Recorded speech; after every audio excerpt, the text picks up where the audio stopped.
With the success of the original Creepshow movie, which of course had the famous incident with Ted Danson and Leslie Nielsen fighting over a woman in the midst of crashing surf, we knew there was going to be a sequel. Now, Creepshow 2, I saw it at the Paramount Theatre in Campbellton all the way back in 1987. And although it was hit and miss, for when it hit, it really hit. And when it missed, it really did miss. This was directed by Michael Gornick and the sequel again to the original Creepshow. Gornick was previously the cinematographer of the first film, and the screenplay was written by George Romero, who was also director of the original film. The film stars were Lois Child, George Kennedy, Dorothy Lamour, and Tom Savini. It was once again based upon stories by Stephen King. Now, in a small town of Dexter, Maine, a delivery truck pulls up to a newsstand. Billy, a young boy, eagerly follows the truck on his bike. The truck's back shutter opens to reveal the creep, who drops off copies of the latest issue of Creepshow, which has the same cover as the comic in the final scene of the previous film, before vanishing. Billy picks up an issue and begins to read it. In the first one, it's called Old Chief Woodenhead. In a small town called Dead River, Ray and Martha Spruce are an elderly couple who run the small town's general store, whose decor includes a cigar store Indian named Old Chief Woodenhead. The Spruces are visited by Benjamin Whitemoon, the elder of the local Native American tribe, who gives them a bag of turquoise jewelry, his tribe's sacred treasures, as collateral for the debt the tribe has incurred. Later that night, the Spruces are robbed by Benjamin's strange, beautiful hair ne'er-do-well nephew Sam Whitemoon, armed with a shotgun, and his two friends Andy and Fat Stuff Gribbons. Sam, who has long black hair, dreams of taking the jewels and moving to Hollywood to becoming a movie star. In a struggle, Sam's gun goes off and fires at Martha, killing her. Sam shoots and kills Ray as well before grabbing the jewels and driving away with the others. After they leave, Old Chief Woodenhead comes to life and goes after the thugs to avenge the Spruces. He shoots Vince with multiple arrows, slaughters Andy with a tomahawk after smashing up his car, and uses a hunting knife to scalp Sam upon cornering him at his home. The next morning, Benjamin wakes up to find a turquoise jewelry in his bed. He visits the ruined store to find Old Chief Woodenhead back on the porch, holding Sam's bloody scalp and a blood-stained knife, with fresh war paint on his face. Not aware of what has happened to the Spruces and what Old Chief Woodenhead had done to the killers, Benjamin wishes the old warrior a peaceful afterlife and drives away. Now, ladies and gentlemen, not politically correct, but it works in a little way because the character who plays the Hollywood-bound actor chews up scenery like crazy, and when he gets scalped, he deserves it. And that's for that alone, we should watch the first segment. Now, in interlude number 1, at the town post office, Billy receives a package from the clerk, Mr. Haig, that supposedly contains a product advertised in his comic. It's a bulb for a mediating Venus flytrap. Billy pays for the package and sets off for home. The creep appears from behind the post office counter and begins the next story. Now, this is called The Raft.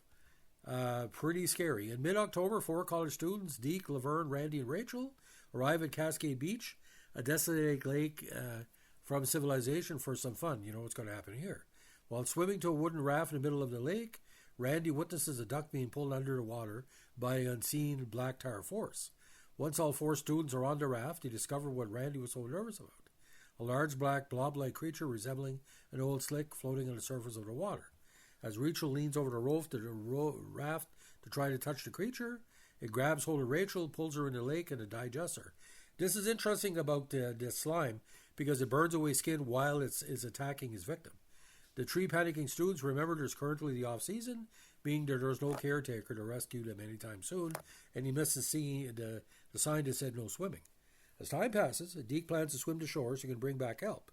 Before he can make a break for it, however, the blob seeps through the raft's cracks, grabs Deke by the foot, and pulls him through the raft, killing him. Noting that the creature is still hungry, Randy and Laverne manage to evade the creature as it tries to grab them from under the raft. When night falls, Randy and Laverne take turns watching for the creature. They eventually fall asleep in each other's arms. Now, here it gets freaky. The next morning, Randy awakens and begins to kiss Laverne. He lays Laverne on the raft and begins removing her shirt, neglecting the creature.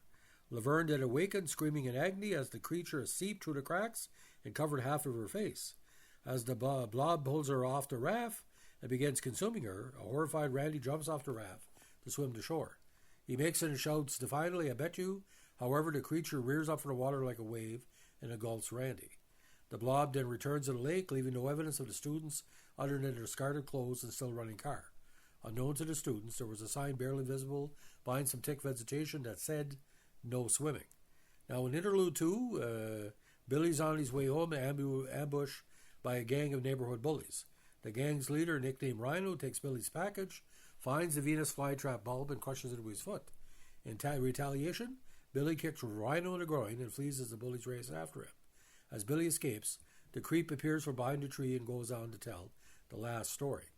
Now, Anne Lansing, who is an adulterous Maine businesswoman, this is Life in the Fast Line song come to horror life, wakes up and gets out of bed after sleeping with a gigolo lover who gave her 6 or 7 orgasms.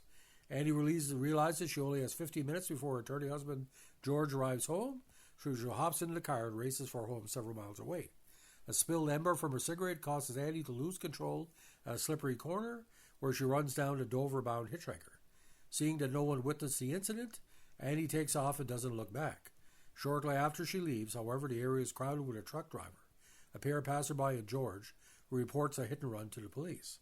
Miles away, Annie thinks about what she has done and briefly considers turning south, but ultimately concludes that no one has anything on her and thinks that everything will be fine. Before she can continue, however, the hitchhiker suddenly appears outside her window and utters, "Thanks for the ride, lady," a line he repeats throughout the story. Annie speeds off in terror, but the hitchhiker reaches through the sunroof and grabs her. She drives off the road and through the woods, where she knocks the hitchhiker off the roof with a low-hanging branch. The hitchhiker appears again, opening the door to the passenger seat. Annie shoots him with a revolver numerous times, but fails to kill him. She manages to kick him out of the car and run over him repeatedly. The hitchhiker then climbs onto the hood and pulls out his Dover sign, which now reads, "You killed me." Annie again loses control of the car and drives off the road, down the hill, and into a tree. Annie repeatedly slams the hitchhiker into the same tree, knocking herself out in the process. A while later, Annie awakens from her accident. Not seeing the hitchhiker anywhere, Annie believes the experience was all a nightmare, so she gets back on the road and drives home, actually getting there before George. As she begins to step out of her car, the hitchhiker, gruesomely mangled and still uttering, "Thanks for the ride, lady," crawls out from under the car and attacks her. The garage door swings shut as the interior begins to fill with smoke. Sometime later, George finally arrives home to find Annie in her still running car, dead from carbon monoxide poisoning. The hitchhiker's bloody Dover sign sits in her lap. Now, inside the delivery truck, in the epilogue, the creep prepares to drive away and bids the audience farewell, but he then spots Billy still being chased by the bullies. Billy leads the pursuers into a vacant lot, swarming with out-of-control plant growth. The bulb Rhino smash was not the first one Billy had ordered. A quintet of giant Venus flytraps emerge from the surrounding weeds and devour all the thugs. The creep cackles in glee and drives off to deliver the latest issue of Creepshow to another town. Now, there's a post-credit scene and talks about how juvenile delinquency is a product of pent-up frustrations, stored-up resentments, and bottled-up fears, is not the product of cartoons and captions. So again, the idea, some people felt there should have been a fourth story. There was only 3. Now, when the first film consisted of 5 stories, Creepshow 2 features only 3. 2 additional King stories, Pinfall and Cat from Hell, were set to be adapted in the film, but were scrapped due to budgetary reasons. Cat from Hell was later a film for Tales from the Dark Side, the movie. It focused on a wealthy owner hiring a hitman for $100,000 to kill a black cat, who is believed to have killed 300 people inside the residence he lives in, and fears to be next. Unbeknownst to them, the cat soon exacts cosmic revenge on the two. Now, Pinfall, which was set to appear after Old Chief Woodenhead, told the story of 2 rival teams consisting of the Regimen and the Bad News Boers competing in a bowling alley owned by an aged millionaire. The owners killed in a freak accident, and the teams found out afterwards that he would have awarded one of them $5 million, whoever got the highest score. Soon, things take a turn for the worse for the Reggie team when the Boers, killed in a fiery car crash purposely caused by the Reggie team, return as burnt-up evidence and get their revenge on their killers. Unlike Cat from Hell, which managed to be brought onto the screen in a different film, Pinfall was never shot and never appeared outside of the film's original script. In 2014, the segment was funded through a Kickstarter by Dale T. Garden and was successfully pledged by his backers with £1,231 put in the project against his $1,000 goal. The segment was going to be in a sequel during the Tales for the Dark Side, the movie, but it's never came to fruition. Now, the movie did quite well in the box office with only $4 million. It did achieve $14 million during its run in theaters. Now, Janet Maslin wrote that the film has three suitably grisly ideas that are only glancingly developed. The episodes are marginally interesting, but each is a little too long. Now, the LA Times called the film a cut-rate sequel from those two popular masters of horror, King and Romero, that plays like leftovers. Fans of both deserve better. Most critics gave it 4 stars out of 10, and according to Rotten Tomatoes, not even the melding of Stephen King and George Romero writing sensibilities can elevate the spineless anthology, which is too simple in its storytelling and too skimpy on the genuine scares. Now, the idea, there's been revisionists over the years. The DVD has done a lot better the movie has done a lot better on DVD, and the making of interviews are quite good. Now, Creepshow 3 was released in 2006 via Taurus, which had purchased the naming rights, but the film features no involvement whatsoever from Stephen King or George Romero. Now, this movie itself was not meant to be a classic. It was just meant to be another Stephen King meets the Twilight Zone meets Tales from the Dark Side. And Lois Childs gave a good performance. The college students on the raft gave a good performance. The only problem is seeing Dorothy Lamour blown away in a horror movie was kind of jarring.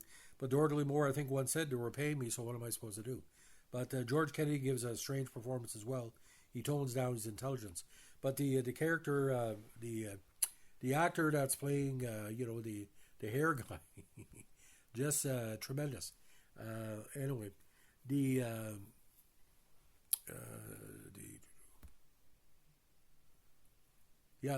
Holt McElhenney, American actor.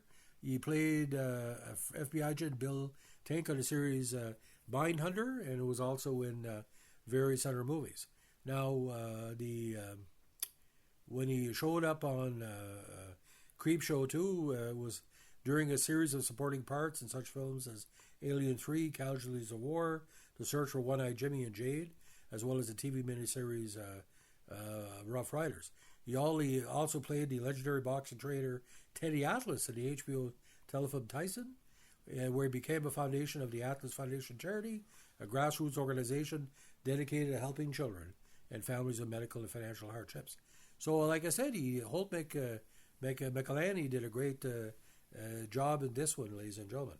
So it's a really like I said, a very interesting performance, and as it goes on. So, ladies and gentlemen, if you like what we're doing here with our screenshots tribute podcast, let us know with a like, comment, subscribe, or share. And by the way, if the voice of the creep sound familiar, Joe Silver did the voice. Go figure. Thanks for listening, ladies and gentlemen, and happy Halloween month.